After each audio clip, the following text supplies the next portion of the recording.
you bought all the drum samples and they don't sound the way you wanted. You got maybe GetGood drums, MixWave, all these great drum samples. You watch the ads and now you're frustrated because your mixes aren't sounding nearly as good as they did in the ads, and you're using the exact same tools. Well, that's because just having good drum samples isn't enough. There's a lot that goes with this, but you got to get them sounding great. They sound really good out of the box, but to get that really polished sound, you're going to have to do a little extra to make that happen. So let's dive into this session here. Let me show you what I'm working on. There's this section here. It's really dense mix, and we'll go into the breakdown section here. Let me know if you guys can hear this.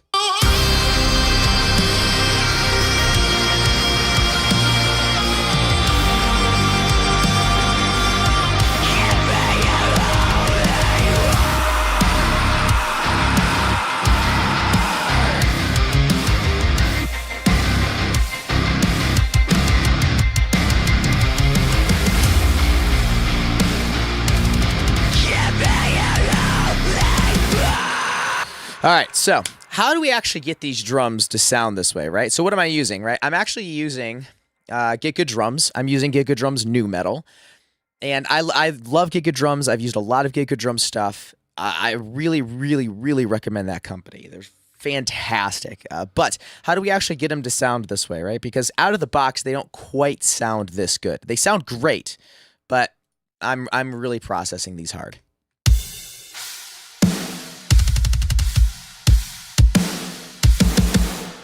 That sounds pretty big, right? So let's take a look at what's actually going on. First and foremost, you need to make sure that you're using the right kit for the right sound, right? Even if you are, if you're in the rock and metal space, there are different types of drums that go with your genre. You can have a really high tuned snare, sounding like somebody just hitting a metal chair, right? Or you could have other types of drums where they're a bit more fat in the low end, and they're a bit more really beefy kind of sounding, right? So you need to make sure that you're choosing the right drum kit for your specific subgenre of rock and metal. So how do we actually make sure that we're choosing the right drum kit? Well, just listen to the ads, they're showing you that stuff. So just listen to it, see if you actually like it or not, right? And make sure that it just kind of goes with your genre, right? And then we want to make sure that it works well in the overall mix. And so, for example, if you have a lot of low end on your snare, well, then making sure that you're low on your guitars and you're low on your bass and you're low on your kick drum, it's got to be blending. I also prefer a fat, beefy snare, and so I have to make some sacrifices in the overall mix. And so this is a really, really fat snare. So let's take off everything that I've done here. Absolutely everything.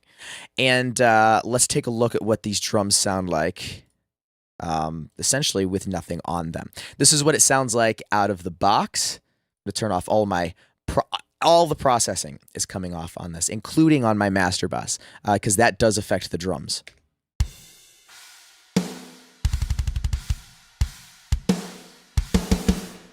Versus what it sounds like now. This is what it sounds like after I've done my processing.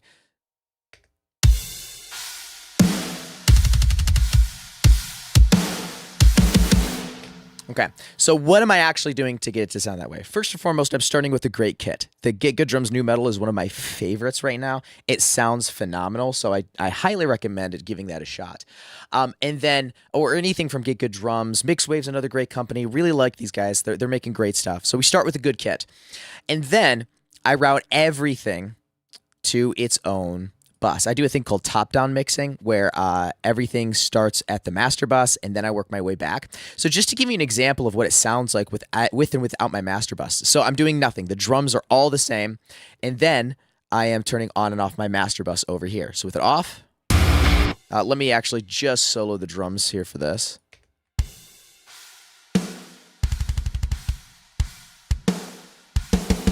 And then with the master bus.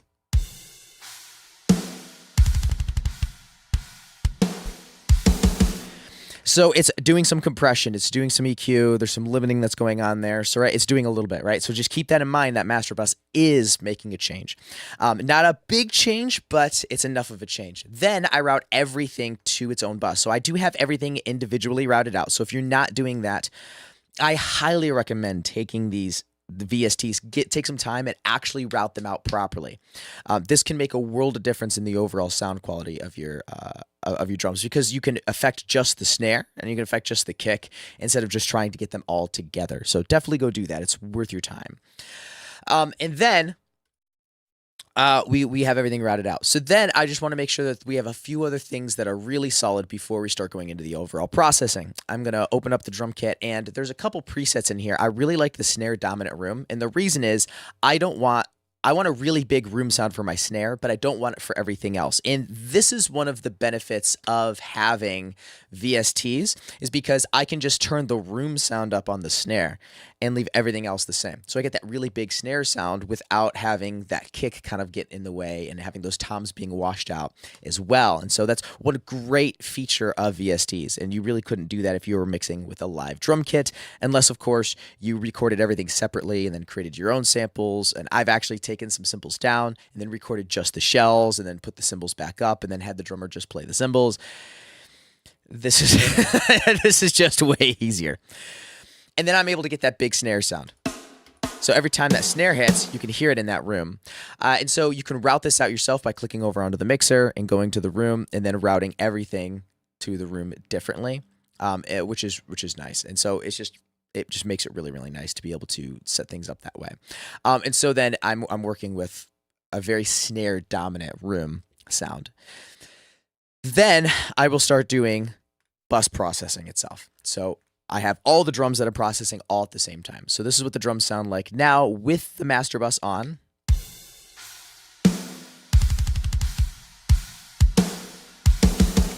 And then this is what I'm adding. So I'm adding a little bit of compression, some EQ, some more compression, and then I'm adding some saturation, bringing some top end and bottom end in. So let's turn this on. This is what it sounds like on, off, on. So a little bit of compression, a little bit of EQ goes a long ways. Just a little bit here initially with an SSL style. Then I have some EQ boosting around 3.2 at 2 dB. And a little bit of a top end boost, and even a slight bit of a low end boost around 80 hertz. Then I have another compressor here with a ratio of 4:1, just trying to tame some of those really high peaks.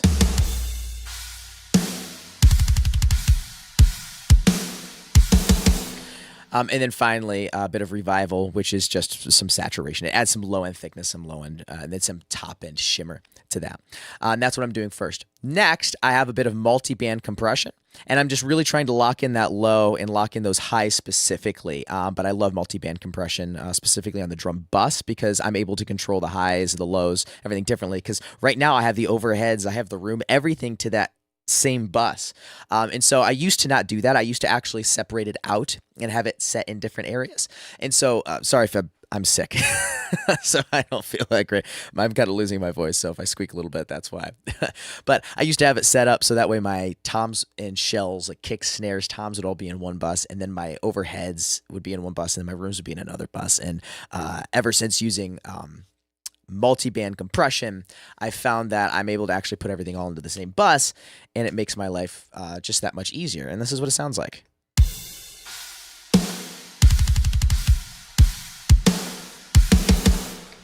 So sounds great.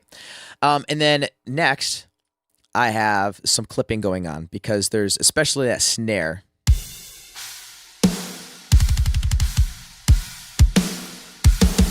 I need to give myself a little bit of headroom. I really love Kilohertz clipper.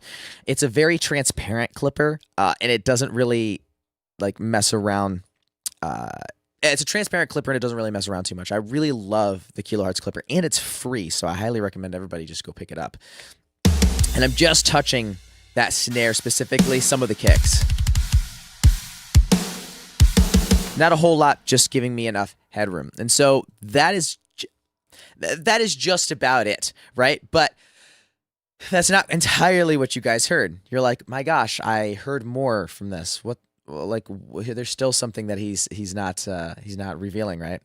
Yeah. Well, let me get into that.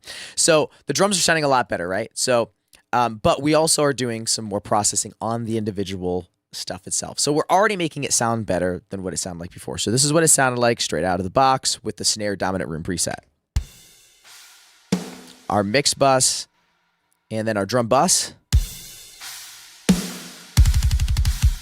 And just that alone is going to get you guys a lot further. But I like to go a bit above and beyond, and I actually start processing. And once again, these are already pre-mixed samples. I'm just touching them up just a little bit more.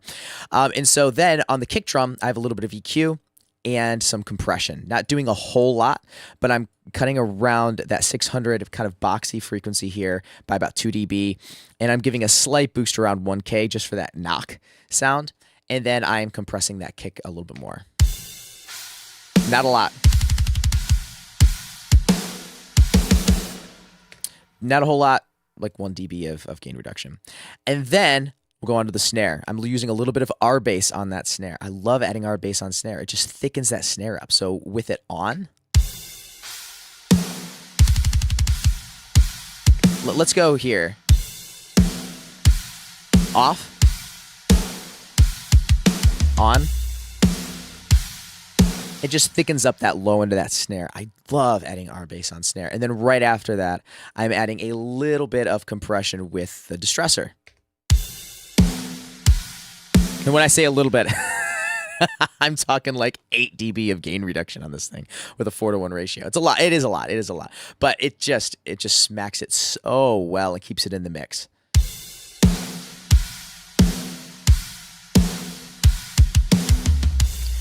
All right.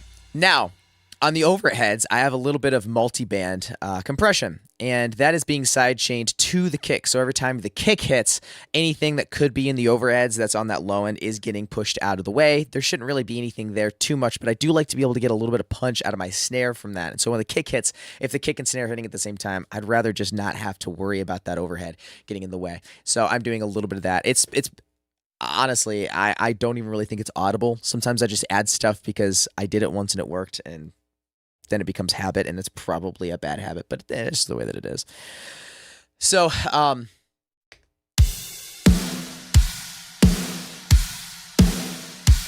and then over on the rooms, this is a big one. So on the rooms, I have a distressor, and I'm really hitting these hard. This is where all of my punch, like all of my punch is coming from on these drums.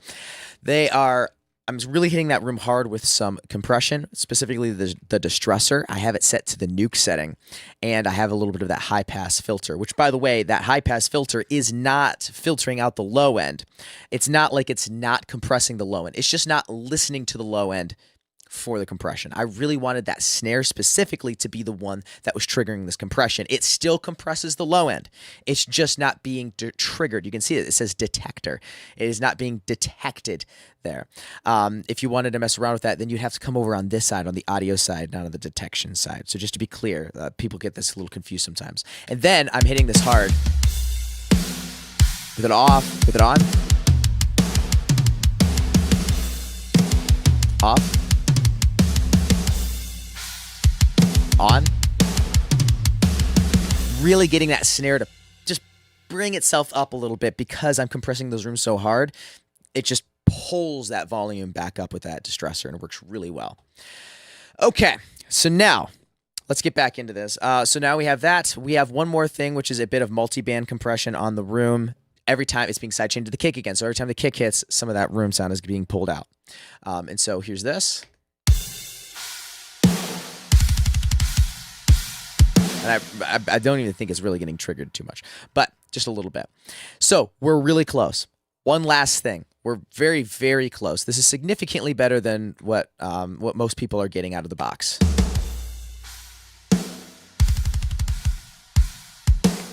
And then after.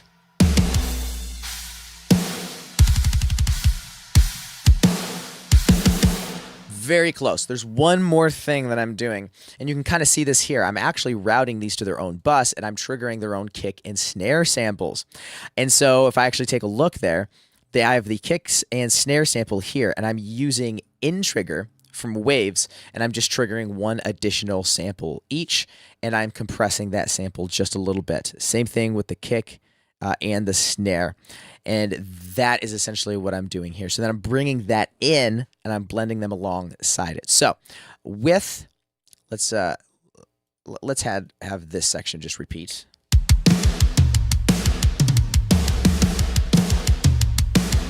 So no samples, and then with the samples, no samples, and then with the samples. Once again, it's just subtle. I'm not over relying on those samples. Sorry about that. I'm not over relying on those samples, but I'm getting them to hit just a little bit harder. So the majority of my tone is coming from just tweaking some of the individual mixes, but specifically that room. That room made the biggest difference, compressing that, and of course compressing all of the drums, having some processing on the actual drum bus itself was the biggest. So if I had to do anything at all, I would start on the drum bus and just have some EQ, have some compression, gluing the overall drum bus together. Then I would hit the room. Then I'd start going into the kick and snare, and then I'd add some samples if I had time. But that would be in order what I would do to get those drums to hit harder. And then, in the context of the mix, they just sound fat.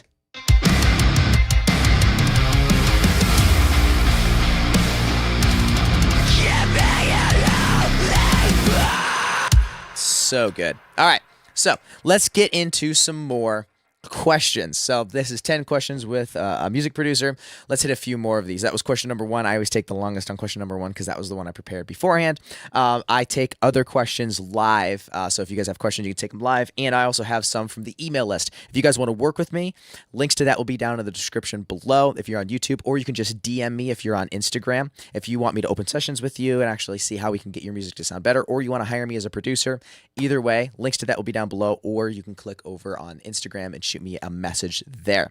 You can also join my email list and ask questions beforehand. I have over 10,000 people who read my monthly newsletter, and I share tips and tricks like this all the time before it ever hits public on YouTube and anywhere else. Okay, so what are some other common questions that I get? So here's some other questions. Once again, I take some live, and then I have some that are prepared from the email list. Once again, links to that are down below.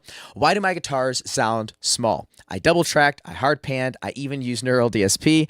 Why do they still sound tiny? So I want to explain that it's not necessarily about the plugins. To a certain extent, it is. If you are using the stock Logic plugins for your electric guitars, you probably want to fix that. At least my recommendation to you, I would want to fix that. But outside of that, and then we can make some other changes. And so if I recommend Neural DSP, STL tones, starting with just a really good amp sim. There's just a lot of great stuff these days. If you guys are on a budget, you can even grab Fluff's amp, which I think is Amped Roots free. Just look that up. It's a great sounding amplifier. Once you have a good amp, dialing in a good tone is the biggest thing. A lot of people are like, why do my guitars sound so thin? And there's 2 reasons why they sound so stinking thin. One is they're not using the right amp sim, right? But like a 5150, if you're using Neural DSP, the question came in, I even use Neural DSP, what the heck is going on? Then you're already starting with something really great. But what happens is a lot of people feel the need to actually over-process those guitar tones. Like they should sound great pretty much out of the box, but then people start to over-process them, and they start adding some low cuts to things. Sorry about my voice. They start adding some low cuts to things, and it becomes a problem. So this is what these guitars sound like here.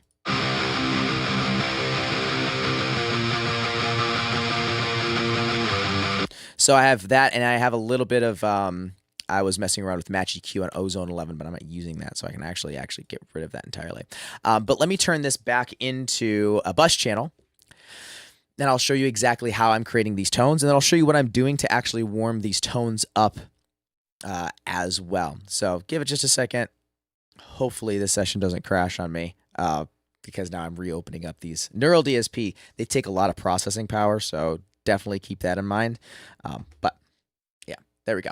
So let's take a look at what these guitars actually sound like. I have 2 guitars. I double tracked them, one on the left and one on the right. I am using Nolly, Archetype Nolly, and it's really simple. I'm using Amp 3, and then I'm using No, I'm not. Sorry. I am using amp 1 with cab 1. My apologies. And then I have a little bit of overdrive going on the way in. Not even any compression going on the way in. It's real simple. And then I have the 57 going here. It's just phenomenal. I didn't blend in the 421. I felt like the 57 was more than enough, and it's just slightly off access. And then I have a little bit of EQ, dialing up a bit more of that 400 hertz, taking out a little bit of that 250, just a tiny bit, and then boosting a little bit of that 1K. But the biggest thing is I have a low-pass filter or a high cut, cutting around 6,000. So there's not a lot of that brittle top end, just because it doesn't need to be there. And then anything below 100 hertz, I did get rid of as well. And so this is what it sounds like.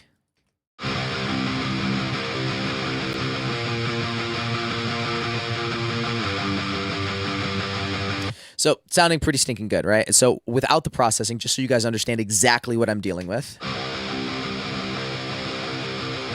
then I added some processing, thinking it up just a little bit. So first and foremost, I have a little bit of EQ, rolling off some more of that top end, cutting around that 4K harshness area, and then a little bit like 500 hertz. I know I boosted around 400 hertz a little bit, just a tiny bit on the amp itself, but then I wanted to cut just above it with 500 hertz. And then I have some dynamic EQ hitting that low end. It's not really doing anything right now, but as we go to like the breakdown here,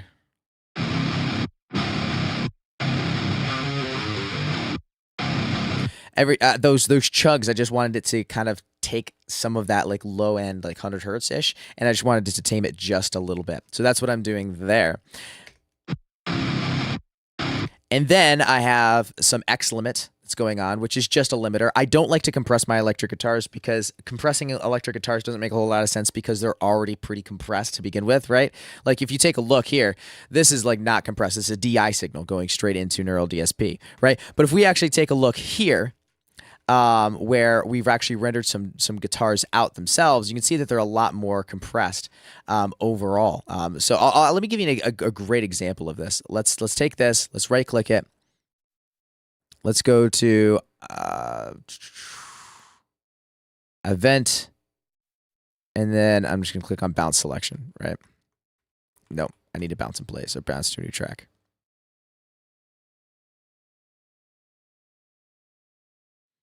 So you can see, this is what it sounded like. This is what it looked like before. So I don't like to compress my electric guitars. I like to use a limiter on my electric guitars because this is what happens. This is the DI signal here.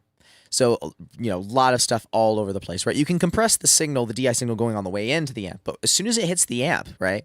And once again, I have not compressed anything on this at all. As soon as it hits the amp, it's automatically being compressed. It's naturally being compressed by the amp itself. So I don't like using compression because it's already pretty much compressed. So how do I control the dynamics of my electric guitars? Well, I use a limiter, and I'm just trying to tame some of the peaks down. A limiter is essentially a compressor. It's, once again, it's still dynamic control, but saying a limiter is the same thing as a compressor. It's like saying a sports car is the same thing as a school bus. Like maybe it does a similar job, but it's a different tool entirely. So I like to compress, or I like to limit my electric guitars and just take them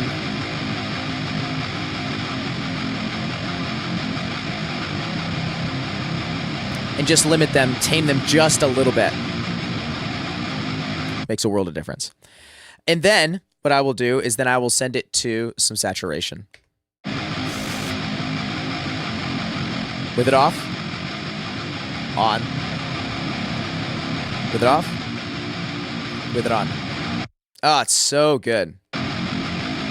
Really warms up those low mids, off, and then on.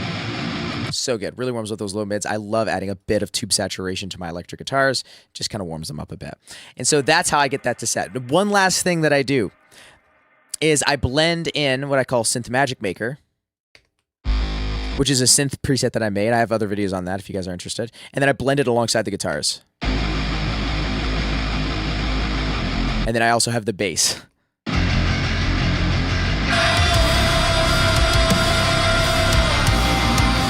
So there's a lot of layers that's going on, but they're all complementing one another. And so that can really help thicken up your guitar tone, even if it's not just your guitar tone that you're thickening up. It's other stuff that you've put alongside it to help support it. Okay, so that is why do my guitars sound small? Let's hit another question, which is why does my mix fall apart when the vocals comes in? It sounds huge until the vocals start. This is a typical problem that I see quite often where people are just putting their vocals way too hot. And so like, let me take these vocals here and let me just turn them up way too much. Well, let me show you what they sound like before.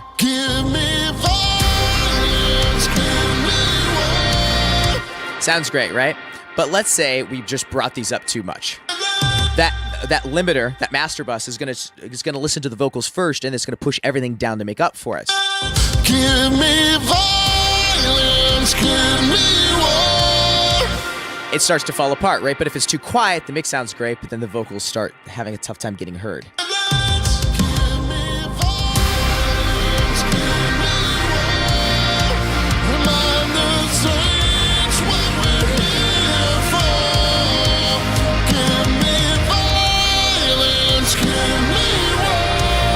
So that's usually the main reason, is because people are just not balancing their vocals more than just about anything else. I typically like to do the shark fin above the water analogy, which is, imagine the shark is still in the water, but there's that fin that's just sticking above. The water is your song, but that shark fin, that is your vocals. And then your master bus will then compress it and glue that down in. So your vocals are just a touch louder than you expect, and then it gets all glued down in.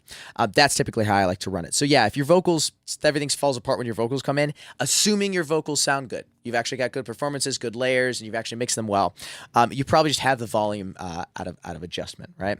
But it's also very hard to tell just from a comment. So if you do want to work with me, links to that will be down in the description below. We can open up sessions together, see what that looks like. Links to that down in the description below, and you can book a free call there. Okay, why does my metal sound too clean? Everything's technically perfect, but it's lost all the energy. This is just a common case of overproduction. People just overproduce and overmix. If you take a look, I'm not doing a whole lot. You saw like what I did. Like I did a lot to my drums, but like the guitars were pretty simple. Like I didn't even add much of an EQ. Like people are going through and they're sweeping all these resonant frequencies in their EQ and they're like cutting things out. I'm not even doing that on my electric guitars. I just found a good tone that worked really well, and I let those resonances actually run wild. So if your metal mixes sound too clean, it's probably because you are over mixing. Allow some of those mistakes, and I don't even want to say mistakes, just allow some of that vibe to be there. Electric guitar has resonances. You can always find a problem with your electric guitars. Take a look here. With my electric guitars here, let me just turn on an EQ. And then let me sweep around. Oh, there's a problem. Oh, there's a problem. Oh, there's a problem. There's a problem. Oh my gosh, there's problems when I sweep it all the way across. It's like, yeah. Of course you're going to have problems when you sweep all the way across. You're creating problems by boosting it and sweeping around. The saturation of that guitar, the distortion of that guitar is adding harmonic frequencies and adding harmonic content. So if you try to go through and surgically remove all of that instead of just start with a great guitar tone, then you're going to just kill the life of your mix. You're supposed to have those resonances. You're supposed to have those frequencies in your electric guitar. Just if they start becoming a little too crazy, a little too wild, maybe you didn't get the mic placement just right, that kind of surgical EQ can do some fixing. But I'd rather you just not do that. I would rather you get a great guitar tone at the source. A lot of you guys are using amp sims. You're going to be just fine. Okay. Next question. Why do my kicks get buried in the mix? I talked about that earlier about like kind of getting that blended in, but just turn it up. Just turn up the kick drum. Seriously, if it's getting buried in the mix, just grab the kick and turn that up.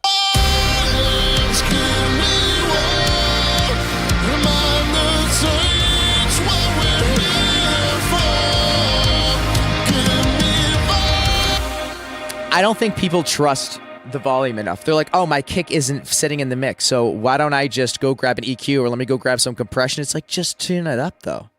You could just turn it up. There's this really awesome feature inside of a DAW called a fader, and you can just like turn it up if it's too quiet. So I think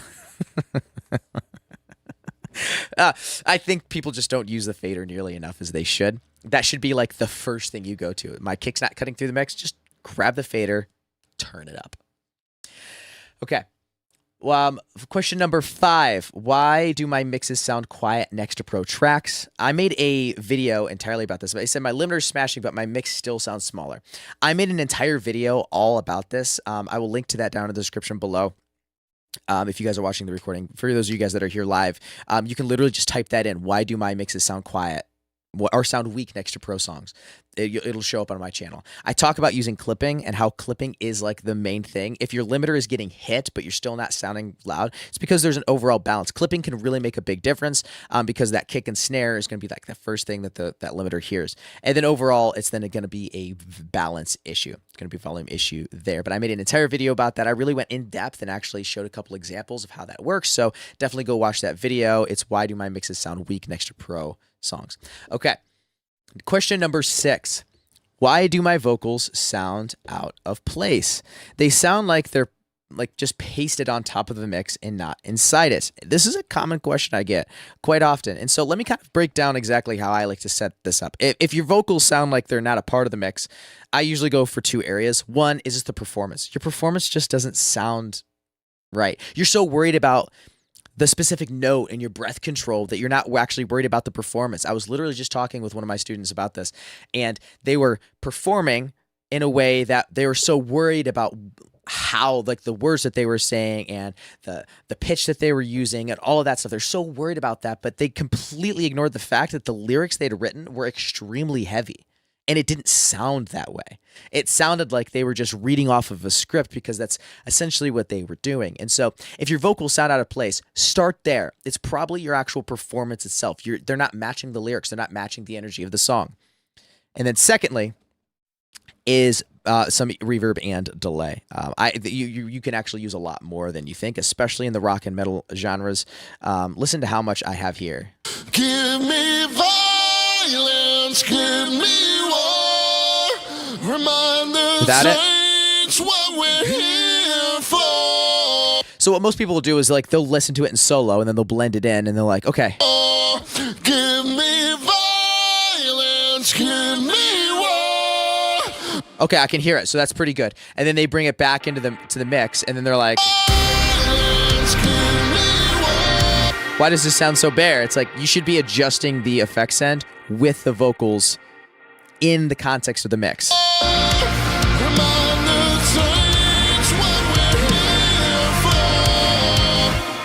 And it's going to be a lot more than you'd expect, but no one's going to listen to your vocals in solo. They're going to listen to it in the context of the overall mix. So we need to optimize for that first. Okay. Why do my mixes lose energy after mastering? It sounded massive before, but now it's flat.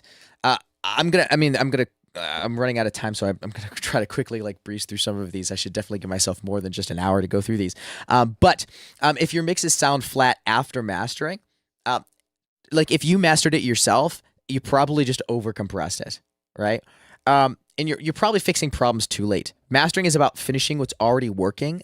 It's not about rescuing it. So go back to the mix. You should be able to just throw a limiter on your mix, and it should sound great right off the bat.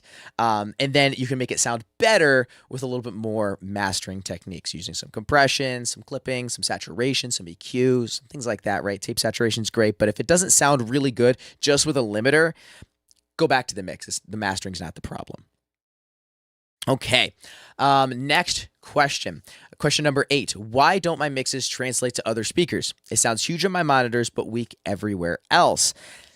That's another extremely common question that I get all the time. And one of the biggest things is you just know your music more than anybody else. And so because of that, you are listening for the discrepancies when you're in your studio. Then you go to your car, you're listening to the differences there. And you're going, oh my gosh, I can hear so much more high end. I can hear so much more low end, or vice versa, right? But the thing is, you're not listening nearly enough to music in your studio, right? So your studio speakers are fantastic speakers and they replicate a lot of really powerful frequencies, right? But most of the time when you're listening to music, you're listening to it on your AirPods, right? Or you're listening to it in your car. And so because of that, you are more used to hearing how stuff sounds in your car or in your AirPods. But when it comes to your studio, the only time you listen to music in your studio is when you're making your own music. So you have no idea what your studio sounds like.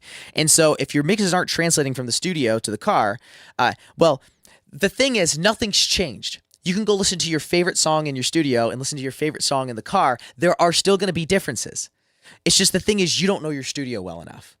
That's the biggest problem. So listen to music in your headphones and in your studio with your studio monitors and get used to hearing how music sounds in that atmosphere. And then you're going to know exactly how your music should sound. Using reference tracks is a really, really powerful trick for this. Okay. Question number 9. Why do my cymbals sound harsh or messy? Every time I crash turns into white noise. I'm just going to be honest. You need to be using good cymbals. Got to be using good cymbals. Get good drum sounds. Like once again, VSTs. We talked about this. The whole the beginning question is like, why aren't my drums hitting hard enough? I didn't really do much to the overheads at all. Things sounded great, so I didn't have to worry about it. And so boom, we're good. Let it be as it is. So just use really good cymbals. If you are miking your own drum kit and they sound washy, you're probably just using really harsh sounding cymbals. The type of cymbal that you use will make a massive difference overall. And so definitely make sure that you're using the right ones. Now, if you are like, hey, I'm using this stuff, but it's still sounding wishy-washy, are you over mixing? Like seriously, like, did you add way too much top end? Like, 'cause a lot of this stuff sounds great right out of the box. So just keep that in mind. You're probably doing too much, not enough. Like it's not like I'm not doing enough. It's I'm doing too much and I've ruined it. So yeah, keep that in mind. Okay. That is 10 questions in total. There is another question here that I got live on YouTube. I want to answer. If I have literally just a few more minutes and we'll get some rest of the questions. So if you guys have any questions on Instagram or on YouTube, because I'm live streaming to both, now's the time to ask. If you guys definitely want to get your questions in, then join my email list down below. It's 12,000 now, but I just say 10,000 because 10,000 seemed cool. 12,000, it is. But 12,000 people who read the newsletter. You can always ask me questions there, and this is where I pull a lot of the questions from. Okay, one question. I always have problems to reach competitive loudness because I lose headroom when the drums peak mostly the snares. I use different compressors and clippers, but I don't have enough headroom. Great question. Are you clipping your master bus itself? There's a lot of different places to add clipping. I typically will clip a little bit of the master bus, but also the drum specifically. And so if there's something specific here, like the drums, you can see that snare and kick. I'm just bringing that clipper down until it's hitting there. And once again, I am using Kilohertz clipper, it's free, but it's also really good. I use a lot of different clippers, but Kilohertz it's a very transparent sounding clipper. So really just, this works really well. And so lock in with that one. Or, use whatever clipper that works well, but make sure that it's not like messing some things up. Like things, for example, Gold Clip is another plugin that is very similar to like FL Studio's clipper, and those actually add more harmonic and low end and things like that. So you got to be careful. Oversampling and things like that. I'm not going to get too far into it. I don't want to get too nerdy, but take a look. Like load up Kilohertz on your master bus. So like, let me just load up Kilohertz clipper here. I'm going to load it on my master bus and I'm going to put it before the limiter. And I'm just going to take a look and see where my spikes are, right? Right, so pretty good. Right, I actually do like those spikes. I don't want to cut them too much, but if you see like major spikes, then you probably just aren't filling up enough of the rest of it. So like, once again, clipping is going to help, but then also you need to make sure that you're filling out the rest of that. If everything you have is just kick and snare, and then you have like one guitar, well, obviously there's not enough in between those drum hits to make up for that, to fill out the mix. So just keep that in mind. You actually have to add more layers, more elements, more things like that to actually kind of bring in, right? Double tracking guitars, adding some bass, some synths, and things like that will make a big difference. Awesome. I'm very interested in trying top-down mixing. Is there a video that shows how to make a top-down template? I don't have a video on that. I'm not exactly sure where to find one. Once again, I'm sorry about my voice. But essentially, top-down just basically means that you start at the mix bus. You want to get a good solid balance overall, but then go from there and make sure that it's working well. So you get a good balance. Your drums, your bass, your guitars, everything like that's all balanced. And then you can go from there. So hopefully that makes sense. I'm really into RS drums and Monarch right now. Dude, I love that. There's some great stuff. But yeah, top-down mixing essentially just means that I'm starting at my master bus. I'm going to put a little bit of compression. Like once everything's balanced, I'm going to put a little compression, a little EQ, some limiting, whatever else is going to go there. And then I'll start going to the drums themselves. So like all of the drums. And then I'm going to process all of the guitars. And then I'm going to process all of and then you start going down to the individual tracks. And so what happens is you leave a lot of stuff empty because you didn't need it. And also it glues things together instead of every element like being its own little weird piece. It kind of glues everything together and it makes just more sense to me. All right. That has been, okay, one more question on Instagram. How do you start producing a song? I love this question. You just get a DAW, get some way to record it, and then you just start making. If you're really at the beginning stages of it, I cannot stress enough. I don't care where you are in your stage. Get a mentor. A mentor changed my life. I was making music for like 4 years, and then I got a mentor, and my life changed in 3 months. 3 months. So like just somebody to listen to your music, right? Because we get better by feedback, right? There's a thing called the expert myth, which is just feedback. Like essentially what happens is somebody's an expert because they threw a basketball, they got feedback on the fact that they threw the basketball and it didn't land where they wanted to. They made changes to correct course, and then that happened again. The music space is really tough with this because when you listen to it, it's really hard to know how to correct course. With a basketball, you can say, okay, I need to turn to the right just a little bit and throw it. But with music, sometimes you're like, I don't know. And so having a mentor can really be life-changing overall for this. So hopefully that makes sense. Get somebody who knows what they're doing, can listen to your stuff, and kind of help you actually make that happen. Of course, if you guys are interested, links to work with me are down in the description below, and you can join my email list. It's completely free. Over 12,000 people right now read that. I send out weekly tips and tricks and just some really helpful emails. People really seem to enjoy that. So links to that are down below in the comments or in the description of YouTube. And if you're watching on Instagram, just shoot me a message and I'll send you a link to either one of those things. All right. Talk soon. Peace.